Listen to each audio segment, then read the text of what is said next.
నమస్కారం వార్తలకు స్వాగతం. ముందుగా ముఖ్యాంశాలు. మహిళా బిల్లుపై రాహుల్ గాంధీ ప్రెస్ మీట్, పలు అంశాలపై వివరణ.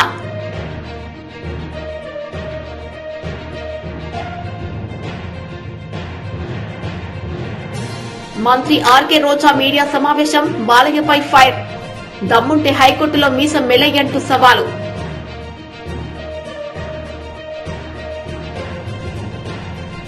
బీజేపీ ఏపీ పురంధేశ్వరి ఆధ్వర్యంలో ప్రధానమంత్రి నరేంద్ర మోదీ ఫోటో ఎగ్జిబిషన్ ప్రారంభోత్సవం.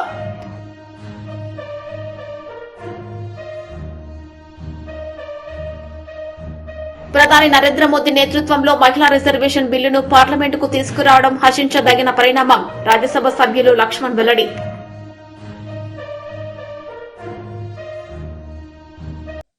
మహిళా బిల్లుపై రాహుల్ గాంధీ ప్రెస్ మీట్ నిర్వహించారు. ఈ సందర్భంగా పలు అంశాలపై ఆయన మాట్లాడారు. 5% बजट को कंट्रोल कर रहा है ओबीसी ऑफिसर्स। तो मुझे बात समझ नहीं आ रही है। प्रधानमंत्री हर रोज ओबीसी की बात करते हैं, ओबीसी प्राइड की बात करते हैं, मगर ओबीसी के लिए किया क्या? अब जब मैंने ये बात बोली, उनका रिस्पॉन्स बड़ा इंटरेस्टिंग है। वो कहते हैं कि लोकसभा में हमारा रिप्रेजेंटेशन है। लोकसभा में रिप्रेजेंटेशन का क्या लेना देना है? मैं कह रहा हूं कि बजट डिसीजन जो लेते हैं, जो बजट को ऑफिसर्स हैं, जो बजट को कंट्रोल करते हैं, 5% ओबीसी निर्णय ले रहे हैं। और मैंने सिर्फ यह सवाल पूछा, क्या हिंदुस्तान में ओबीसी की आबादी 5% है? यह मैं जानना चाहता हूं। अगर 5% है तो फिर वो ठीक है, उसको मैं एक्सेप्ट करने के लिए तैयार हूं। मगर अगर वो 5% से ज्यादा है तो मुझे यह पता लगाना है, और एक बार मैं मन बना लेता हूं, मैं छोड़ता नहीं हूं, मुझे यह पता लगाना है ये ओबीसी हिंदुस्तान में कितने हैं, और जितने हैं उतनी भागीदारी इनको मिलनी चाहिए। अब आप किसी लोकसभा में किसी भी एमपी से पूछ लीजिए, लोकसभा को टेंपल ऑफ डेमोक्रेसी कहा जाता है। आप किसी भी बीजेपी के एमपी से पूछ लीजिए कि वो कोई डिसीजन लेता है, कोई कानून बनाता है, कोई कानून बनाने में भाग लेता है, किसी से भी पूछ लीजिए, बिल्कुल नहीं। ना कांग्रेस का एमपी इस लोकसभा में, ना बीजेपी का एमपी, ना कोई और इंडिया का एमपी कोई डिसीजन लेता है। मतलब एमपीज को जैसे मंदिर में मूर्ति होती है वैसे मूर्तियां बना रखी हैं, और ओबीसी की वहां पे मूर्तियां भर रखी हैं, मगर पावर बिल्कुल नहीं है। देश को चलाने में कोई भागीदारी नहीं है। यह सवाल मैंने उठाया है कि क्या, और हर ओबीसी युवा को यह समझना है कि क्या आपको इस देश को चलाने में भागीदारी मिलनी चाहिए, हां या ना? अगर मिलनी चाहिए तो क्या आपकी आबादी 5% है, हां या ना? यह सवाल है। और डिस्ट्रैक्शन इस बात से हो रहा है, बीजेपी को ये जो 2 पॉइंट्स हैं, महिला आरक्षण वाले, डिलिमिटेशन और सेंसस, इनको हटा देना चाहिए, और एकदम महिलाओं को जो इज्जत मिलनी चाहिए, जो रिस्पेक्ट मिलनी चाहिए, जो भागीदारी होनी चाहिए, उनको एकदम वो कर दें। और कास्ट सेंसस का जो हमने डेटा निकाला था उसको पब्लिक कर दें, तो सारे हिंदुस्तान के ओबीसी युवाओं को पता लग जाए वो हैं कितने, और नया सेंसस कास्ट बेसिस पे करें। Thank you. और प्रधानमंत्री को अपने अगले भाषण में यह कहना है, यह समझाना है देश को कि हिंदुस्तान के सबसे जरूरी 90 अफसर जो हैं उनमें से सिर्फ 3 ओबीसी क्यों हैं? यह मेन सवाल है। और मैंने दलितों और आदिवासियों की बात ही नहीं की अभी। अंग्रेजी में कह देता हूं। The BJP came up with the idea of a special session. We appreciated that idea. With a lot of fanfare and pomp, we moved from the old building to the new building. The Prime Minister, in a very dramatic gesture, carried the Constitution of India from the old building to the new building. And he said that he is passing a very important law. And we agree with him. Women's reservation is a central step in the empowerment of the women of India, and it is a critical step. But when we read the fine print, we found something very interesting. Two little subtexts were there. Number one, this will be done after delimitation. Number two, this will be done after census. What it means is this bill will be implemented a decade from now. It is not going to be implemented today, and every woman in India should understand this. It is not going to be implemented today, it's going to be implemented if it is implemented 10 years from now. Congress leader Sridhar Babu press meet నిర్వహించారు. ఈ సందర్భంగా ఆయన మాట్లాడారు. మరి అనేక మందిని కలుస్తాం, వివిధ సంఘాల వారిని కలుస్తాం, విద్యార్థులతో కలుస్తాం, ప్రతి జిల్లాకు వెళ్తాం. ఆ 10 జిల్లాలకు సంబంధించిన ప్రధానమైన అంశాలను తెలంగాణ వచ్చిన తర్వాత ఏ విధమైన మార్పు కనబడుతుందని వారు ఆలోచన చేసినారో, ఏ విధంగా మేనిఫెస్టో ఉండాలని వారి నుంచే ఇన్పుట్ తీసుకొని ఈరోజు ఆ విధమైన మేనిఫెస్టోను రూపొందించే ప్రయత్న భాగంలో ఉండేందుకు ఈ 10 జిల్లాల పర్యటన కూడా అతి త్వరలో చేయబోతాం. మరి నేను మా మేనిఫెస్టో కమిటీ ఇక్కడికి వచ్చినప్పుడు మీరు ఆ జిల్లాకు సంబంధించిన ఆ జిల్లా వాసులందరూ కూడా మేము రాబోయే కాలంలో జిల్లా స్పెసిఫిక్ మేనిఫెస్టోస్తో పాటు ఆ నియోజకవర్గ స్పెసిఫిక్ మేనిఫెస్టోస్ను కూడా రూపొందించే ప్రక్రియ భాగంలోనే అన్ని జిల్లాల్లో కూడా తిరుగుతుంది కనుక మీ అభిప్రాయాలను, సలహాలను, సూచనలను మేనిఫెస్టో కమిటీకి ఇవ్వవలసిందిగా వారందరినీ కూడా కోరుకుంటూ, ఈరోజు మరొక ప్రధానమైన విషయం, రాష్ట్ర వ్యాప్తంగా కూడా ఈరోజు ముఖ్యమంత్రి గారు డిఎస్సి జరుపుతామని అసెంబ్లీ సమావేశాల్లో చెప్పడం జరిగింది. 13,000 పై చిలుకు ఖాళీలను భర్తీ చేస్తామని చెప్పి ఈరోజు విద్యాశాఖ డిపార్ట్మెంటు కేవలం 5,000 డిఎస్సి నోటిఫికేషన్ ఇవ్వటం జరిగింది. ఆ నోటిఫికేషన్ బీజేపీ ఏపీ అధ్యక్షురాలు పురంధేశ్వరి ఆధ్వర్యంలో ప్రధానమంత్రి నరేంద్ర మోడీ ఫోటో ఎగ్జిబిషన్ ప్రారంభోత్సవం జరిగింది. ఈ సందర్భంగా బీజేపీ ఏపీ అధ్యక్షురాలు పురంధేశ్వరి మీడియాతో మాట్లాడారు.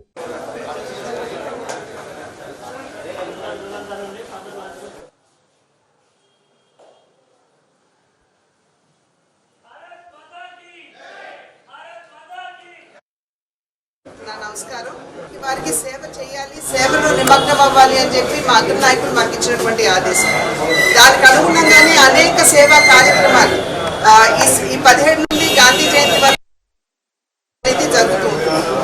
దానిలో భాగంగానే ఇవాళ మనం చూసేటువంటి నరేంద్ర మోడీ గారు బాల్యం నుండి ఏ విధంగా దేశం పట్ల వారికి ఉన్నటువంటి ఒక పూజ్యభావం ఏదైతే ఉన్నదో అది మాత్రమే కాకుండా వారి బాల్యంలో వారు ఎదుర్కొన్నటువంటి సమస్యలు అంచెలంచెలుగా వారి పట్టుదలతోటి, అంకిత భావంతో ఏ విధంగా ఎదిగారు, ఎదిగిన తర్వాత ఇది కేవలం నా ప్రతిభ అనుకోకుండా దేశానికి ఏ విధంగా వారు సేవలు అందించారు, అది మాత్రమే కాకుండా గుజరాత్ ముఖ్యమంత్రిగా సుదీర్ఘకాలం వారు ఉన్నటువంటి సందర్భంలో అసలు భూకంపం ఏదైతే వచ్చిందో తిరిగి గుజరాత్ కోలుకోలేదు అనేటువంటి ఆందోళన చాలా మందిలో ఉన్నా కూడా దానికి ఎదురీది వారు ఏ విధంగా గుజరాత్ని అగ్రస్థానంలో నిలిపారు. మరి వారు ప్రధాని అయిన తర్వాత కేవలం నేను ప్రధాని అయ్యాను అనేటువంటి అహంకారంతో కాకుండా దేశాన్ని ఏ విధంగా ఒక గురుతరమైనటువంటి పొజిషన్లో వారు నిలిపారు, ఇవన్నీ కూడా ప్రతిఫలించే విధంగా ఇవాళ ఈ ఫోటో ఎగ్జిబిషన్ ఇక్కడ నిర్వహించుకోవడం జరుగుతుంది. ఇది కేవలం భారతీయ జనతా పార్టీ కార్యకర్తలకు మాత్రమే కాదు, బయట విద్యార్థుల్ని కూడా తీసుకొచ్చి ఈ ఫోటో ఎగ్జిబిషన్ ని చూపించడం జరుగుతుంది. ఎందుకంటే వారికి కూడా నరేంద్ర మోడీ గారు ఒక స్ఫూర్తి. బాల్యం నుండి ఏ విధంగా వారి తల్లి గారు నరేంద్ర మోడీ గారిని వారు ఏపీ లెజిస్లేటివ్ అసెంబ్లీలో ప్రజా ప్రతినిధులు పాల్గొన్నారు. ఈ సందర్భంగా వారు స్పీకర్ కు వారి వివరణ అందించారు. అధ్యక్ష, తెలుగుదేశం సభ్యులందరూ అధ్యక్ష, తెలుగుదేశం సభ్యులందరూ సభ ప్రారంభం కాగానే బిజినెస్ స్టార్ట్ కాక ముందే వారు పోడియం దగ్గరకు వచ్చి ఈ విధంగా గందరగోళం చేయడం సరైనటువంటి విధానం కాదు. నెంబర్ 1, వారికి ఏం కావాలో చెప్పమనండి, చర్చకు మేము సిద్ధంగా ఉన్నామని పదే చెప్తున్నప్పటికీ కూడా సభకు అంతరాయం కలిగించాలనే ఉద్దేశంతో మాట్లాడుతున్నారు. ఒకటి. రెండో అంశం ఏంటంటే అది ఎక్కి ఇదేదో తెలుగుదేశం ఆఫీసు లాగా ఇష్టం వచ్చినట్టుగా పాలన గురించి మాట్లాడినా, ఇష్టం వచ్చినట్టుగా జగన్మోహన్ రెడ్డి గారి గురించి మాట్లాడినా ఇది తెలుగుదేశం ఆఫీసు కాదు, చట్టసభ. జాగ్రత్తగా మాట్లాడవలసినటువంటి బాధ్యత ఉంటుంది. అనవసరమైన పదాలను ఉపయోగిస్తున్నారు. అనవసరమైన పదాలను ఉపయోగిస్తే సహించడానికి ఇక్కడ మేము సిద్ధంగా లేము. అది గుర్తుపెట్టుకోమని మనం చేస్తున్నా. వారికి ఏం కావాలో చెప్పనండి. చర్చ కావాలా? స్కిల్ డెవలప్మెంట్ మీద వాళ్ళ చర్చ ఉంది, దానిలో పాల్గొమనండి. అంతే తప్ప ఏదో గందరగోళం చేసి సభ నుంచి కేవలం దీన్ని మీడియాలో హైలైట్ చేయాలనే తప్ప వాళ్ళకి ఎక్కడ కూడా యాక్చువల్ గా చర్చ దీని మీద జరగాలని ఉన్నట్లేదు అధ్యక్ష.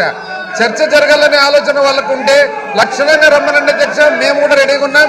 ఒక్క ఆ విషయమే కాకుండా అధ్యక్ష ఇంకా చాలా విషయాలు కూడా ఉన్నాయి అధ్యక్ష. ప్రతి దాని మీద కూలంకుషంగా చర్చిద్దాం అధ్యక్ష. వాళ్ళు కూడా వచ్చి వాళ్ళ వాదన వాళ్ళు చెప్పమనండి అధ్యక్ష.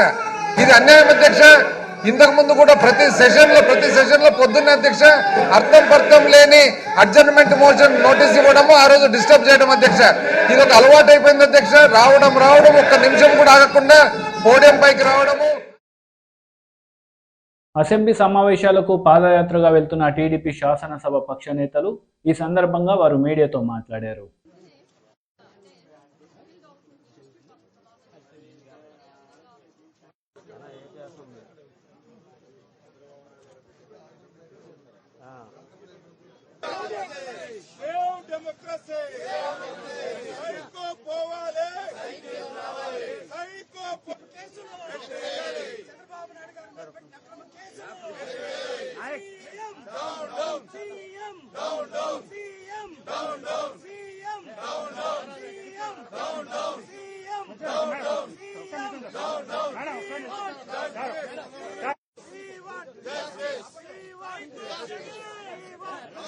మీరు చూస్తా ఉన్నారు. మేము అడుగుతా ఉన్నాం, ఈ దుర్భిత్తి పాలనకి చర్మాంకం పడిగే రోజు వచ్చింది. ఇవాళ రాష్ట్ర వ్యాప్తంగా, ప్రపంచ వ్యాప్తంగా, దేశవ్యాప్తంగా వేలాది మంది, లక్షలాది మంది చంద్రబాబు గారి సంఘీభావం చెబుతున్నారంటే ఆయన తప్పు చేయలేదన్న భావంతోనే చేస్తా ఉన్నారు. ఇవాళ వ్యవస్థను మేనేజ్ చేస్తున్నాడు. తను దోచిన డబ్బుతో, దోపిడీ సొమ్ముతో వ్యవస్థను మేనేజ్ చేస్తున్నాడు. న్యాయ వ్యవస్థ కూడా ప్రభావితం చేయాలన్న ఆలోచనలో పనిచేస్తా ఉన్నాడు. పోలీస్ వ్యవస్థని దుర్వినియోగం చేస్తా ఉన్నాడు. అధికార దుర్వినియోగం చేస్తా ఉన్నాడు. ఇలాంటి నియంత్రణ అందరూ కాలగర్భంలో కలిసిపోయారు. హిట్లర్ ఉన్నాడా? ముస్సోలినీ ఉన్నాడా? ఇడి అమీన్ ఉన్నాడా? ఎవడున్నాడు? అందరూ కాలగర్భంలో కలిసిపోయారు నియంత్రణలంతా కూడా. నువ్వెంత? ఇంకెంత? 4 నెలలు. 4 నెలల భర్తమే నీకు బిగిలేది. నువ్వు ఏ విధానం అయితే అవలంబించావు ఇవాళ అదే విధానం వచ్చే ప్రభుత్వం అవలంబిస్తే నీ బతికేంటో చూసుకో. ఎక్కడ ఉండబోతున్నావు? అండమాన్లో ఉండబోతున్నావా? నువ్వు దోచుకున్న సొమ్ము దాచుకున్న ఐలాండ్స్ పారిపోబోతున్నావా? నువ్వే నిర్ణయించుకో. ఎక్కడ పారిపోయినా ఈడ్చుకొస్తావు అందరినీ. ఎవరైతే తప్పుడు కేసులు పెట్టి దుర్బిత్తం ఎవరిస్తున్నారో, ఆయన 100 మందిలో పనిచేస్తున్నారో అలాంటి అధికారులందరికీ గుణపాఠం చెబుతాం. మేము ముందే చెబుతున్నాం, మీరు చట్టానికి బదులై పనిచేయండి.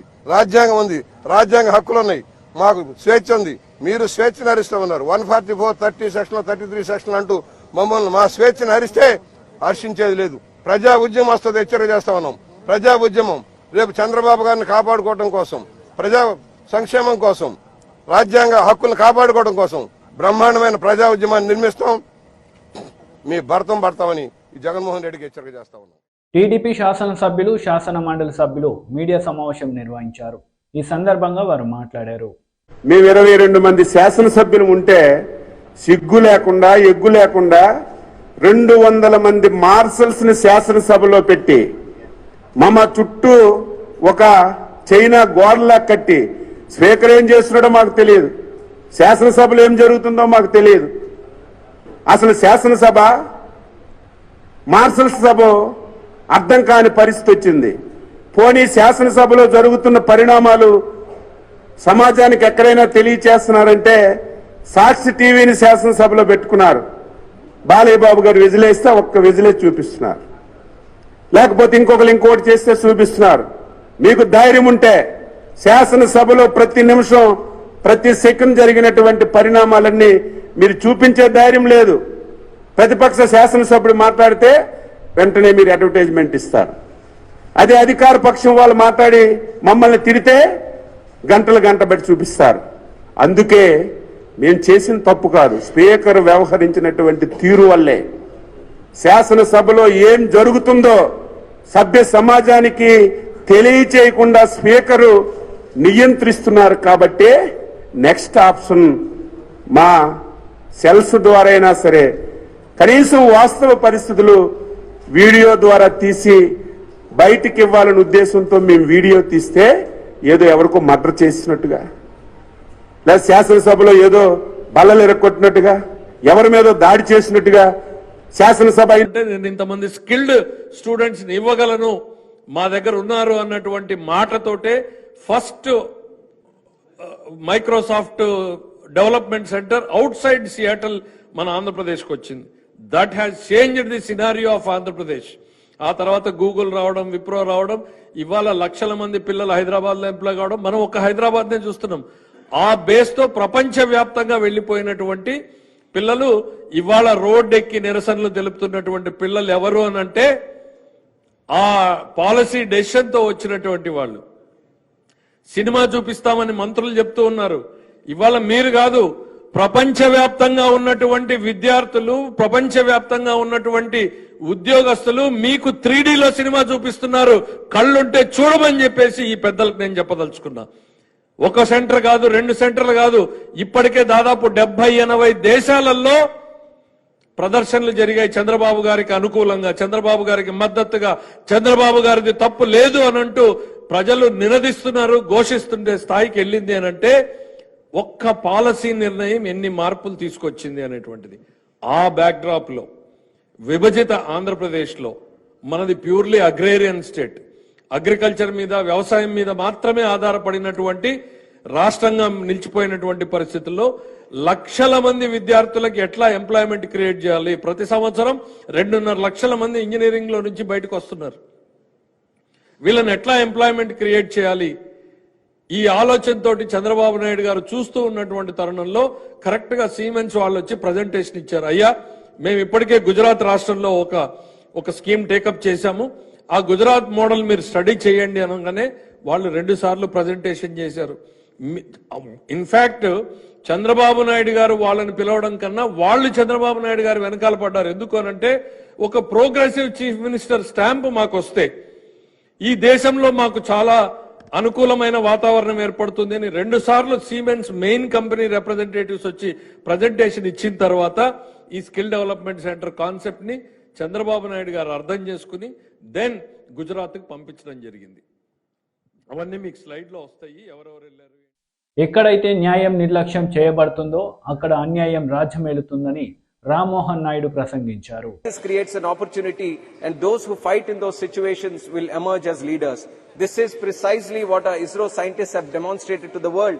They have seized the opportunity, overcome the challenges and emerged as leaders in the space exploration program.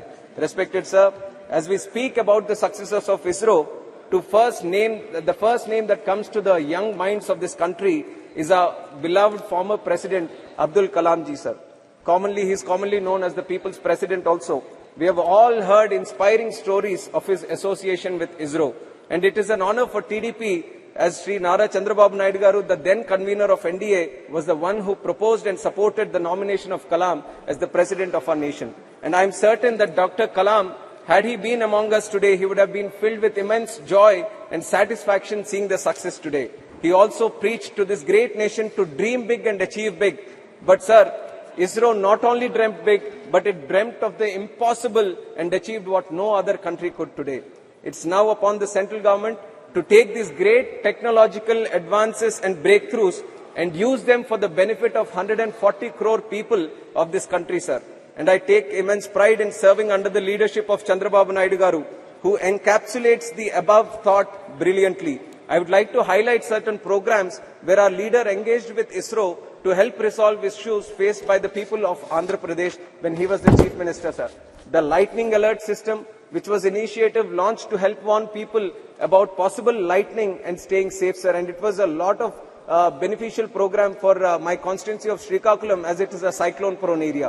And envisioning the use of satellite imagery for crop health monitoring, yield protections, and crop insurance payouts, sir. And the government is today using it for Pradhan Mantri Fasal Bima Yojana also, and building spatial dashboards to monitor big development infra projects like Polavaram and other ones, sir. Monitoring groundwater levels and actively working with young entrepreneurs to develop technology that can benefit the common man. We should also acknowledge the rapid growth in our private sector's involvement in the development of space technologies. Jubilee hills Congress party నాయకుడు మాజీ భారత cricketer Azharuddin పర్యటించారు. ప్రజల సమస్యలను అడిగి తెలుసుకున్నారు.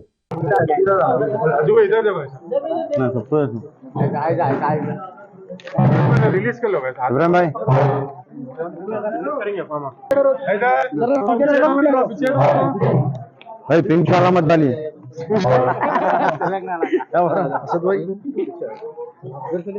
असद भाई उल्टा उल्टा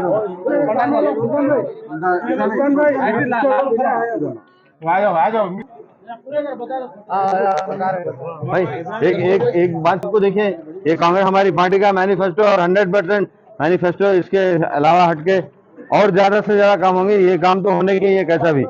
और जब कांग्रेस पार्टी एक बार मैनिफेस्टो बनाती है तो वो मैनिफेस्टो के पूरा उसको तामील कर दिए। और जैसा कि आपने देखा है कि कर्नाटका में भी जो इलेक्शन में तो जो मैनिफेस्टो हुआ था, जो इम्प्लीमेंट, वो ऑलरेडी आधे 99% चीजें इम्प्लीमेंट हो चुकी है।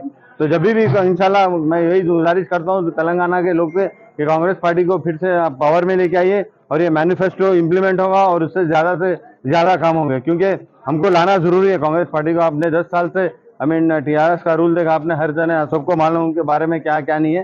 बट लेकिन जहां तक के जो हमारा जो मैनिफेस्टो है, जो सोनिया मैडम ने कल आके बोला है, जब मैडम एक बार वर्ड देती है हमारे जो मैडम सोनिया मैडम, तो वो वर्ड पूरा उसके ऊपर चलती है और कभी भी उसके वादा खिलाफी नहीं होती।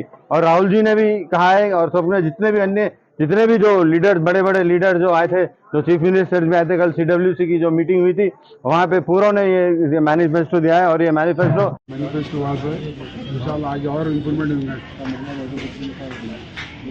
मैनिफेस्टो समझो क्या क्या है।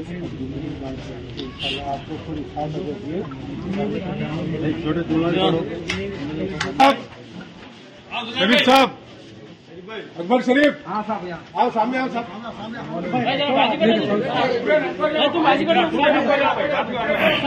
कांग्रेस का मैनिफेस्टो है माँ, कांग्रेस आने के बाद इंशाल्लाह ये चीजें होंगी सब। बच्ची फोटो ले रही सब। बाहर आके लो, हाँ बेटे लो, आओ बाहर आके लो, आओ हटो। आप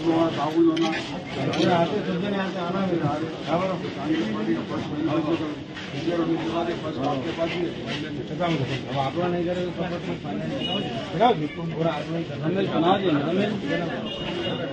इंशाल्लाह जीत के फिर पहला यहाँ पर ही होगा इंशाल्लाह। ना बात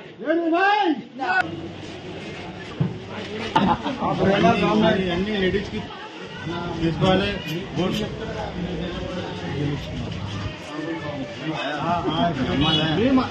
అమ్మ ఇంకా 100 మంది చెప్తాము 100 మందికి నేను 9000 రన్స్ కొట్టినా ఉందండి చెప్తాను మొత్తం 15000 రన్స్ మీరు గెలవాలా గెలిపించుకుంటాం సార్ ये कांग्रेस का आप लोग को बैठे बोलो मैं तो बैठे आप भी बाप को खाली जाके मैं तो आप लोग जैसे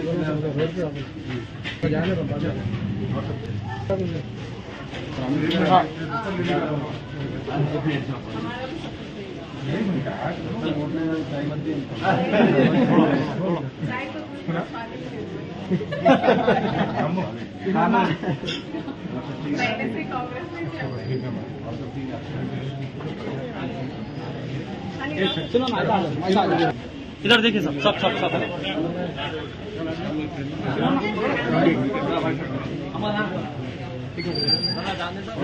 हमारा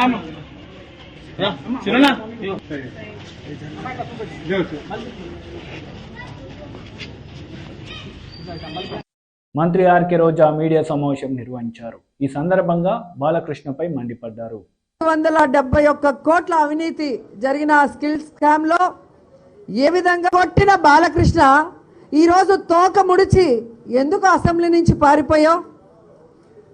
మీసం తిప్పిన బాలకృష్ణ ఈరోజు అజెండాలో స్కిల్ డెవలప్మెంట్ స్కామ్ ఏదైతే డిస్కస్ చేయొచ్చు అని చెప్పగానే పారిపోయారు ఎందుకు?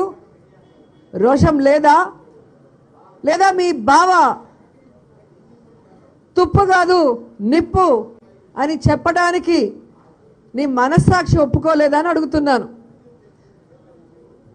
అసెంబ్లీకి వచ్చి ఏం మాట్లాడాలో తెలియని బాలకృష్ణ కేసులు కొట్టేయాలి అని ఎలా అరుపులు చేశారో మీ అందరూ కూడా చూశారు.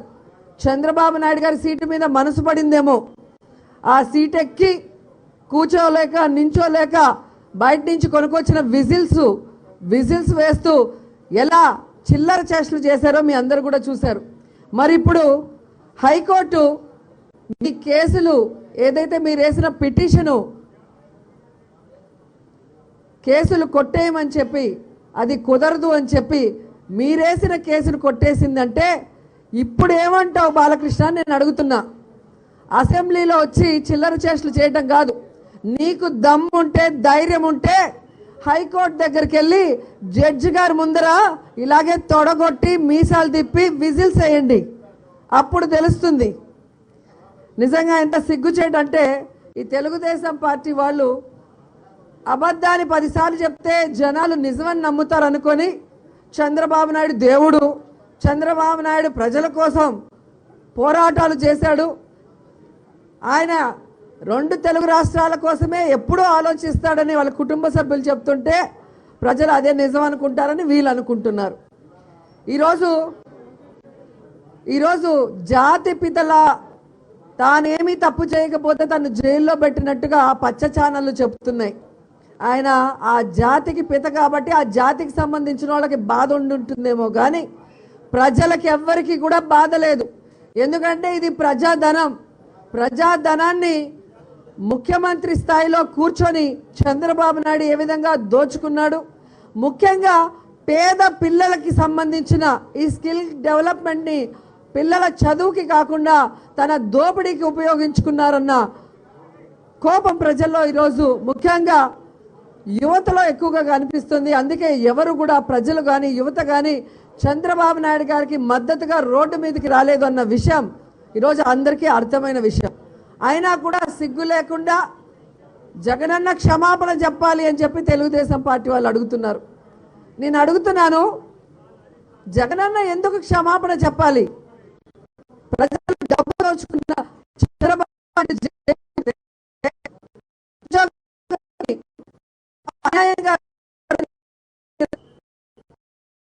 బుద్ధి చెప్పాలని చెప్పి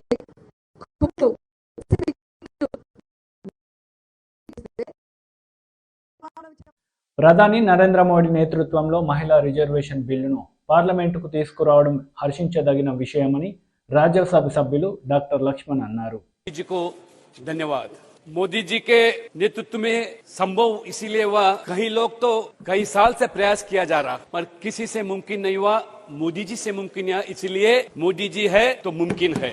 जब मोदी जी सबका साथ सबका नारा लेते हैं तो समाज के भिन्न वर्गों के हित के लिए ये काम करते हैं। मैं कल से सुन रहा था, खास तौर से हमारे कांग्रेस भाई, हमारे बाकी क्षेत्रीय दल ओबीसी समाज के बारे में इतने हमदर्द बता रहे कि मुझे समझ में नहीं आता। जब भी ये महिला आरक्षण का मुद्दा आया, क्यों ओबीसी समाज का ये में जुड़ा जा रहा है समझ में नहीं आया, क्योंकि कांग्रेस तो हमेशा ओबीसी विरोधी है। नेहरूजी जमाने से लेकर आज राहुल गांधी तक एक इतिहास के पन्ने में अगर देखेंगे तो पता चलेगा, काका कलेक्टर कमीशन गठित किया नेहरू जी ने, तब से लेकर मंडल कमीशन तक जब जब समय समय पर ओबीसी समाज का आरक्षण का मुद्दा आया, ये कांग्रेस ने हमेशा खिलाफ किया। कम से कम काका कलेक्टर कमीशन को दोनों सदन में चर्चा तक नहीं करते हुए किस तरह तंडे बस्ती में डाल दिया गया ये कांग्रेस ने। और कांग्रेस ने आज मगरमच्छी के आज आंसू बहते हैं, trying to shed crocodile tears towards OBC. उतना ही नहीं, ये कांग्रेस नेता ने ये मंडल कमीशन सिफारिश के समय में जब सदन में चर्चा हो रहा था, विरोधी दल नेता के नाते राजीव गांधी ने किस तरह ये ओबीसी समाज का आरक्षण को विरोध किया। मंडल कमीशन में तो कम से कम सरकारी नौकरियों में, सरकारी शिक्षा में आरक्षण प्राप्त करने लेके मुद्दा था, उसी के लिए वो माना नहीं था। ये आज राजनीति में आज आरक्षण का अगर कांग्रेस कल से जो चर्चा कर रहा, ये कोई मुमकिन नहीं। इसलिए मैं बोलता हूँ, ये कांग्रेस हमेशा ओबीसी समाज को धोखा दिया।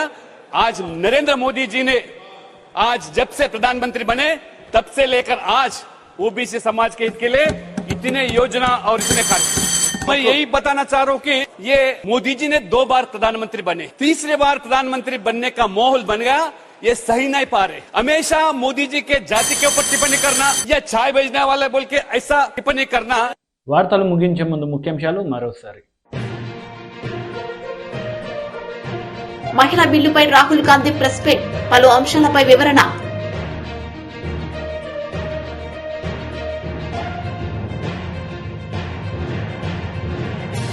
మంత్రి ఆర్కే రోజా మీడియా సమావేశం, బాలయ్యపై ఫైర్, దమ్ముంటే హైకోర్టులో మీసం మెలయ్యంటూ సవాలు.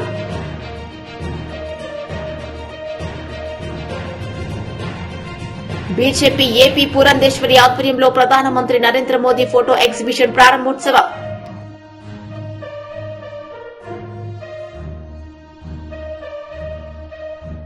ప్రధాని నరేంద్ర మోదీ నేతృత్వంలో మహిళా రిజర్వేషన్ బిల్లును పార్లమెంటుకు తీసుకురావడం హర్షించదగిన పరిణామం, రాజ్యసభ సభ్యులు లక్ష్మణ్ వెల్లడి.